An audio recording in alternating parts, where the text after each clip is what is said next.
Zo wil ik zijn. Het liefst wil ik allemaal paars roze haar hebben en zo lang. Maar iets houdt me tegen. Iets zegt, je krijgt er spijt van, je moet het niet doen. Maar ik krijg het gevoel van, het is leuk, het is mijn ding. Vroeger hield ik alleen maar van spijkerbroeken, laarsjes en gewoon truien, vestjes, gewoon zulke dingen.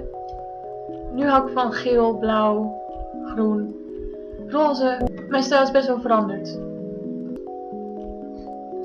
Ik weet niet hoe het komt dat ik van die stijl hou. Het is gewoon in mezelf gekomen. Het is gewoon... Dit is me. Ik vond het eerst heel moeilijk. Ik ben zo'n persoon die denkt... Die heel veel aan mensen aantrekt. Zoals als ze het lelijk vinden, dan geloof ik dat meestal. Nou ja, dat is gewoon niet leuk. En dat is ook heel slecht als je dat hebt. Iedereen is mooi. Iedereen is knap voor zichzelf. Iedereen is leuk.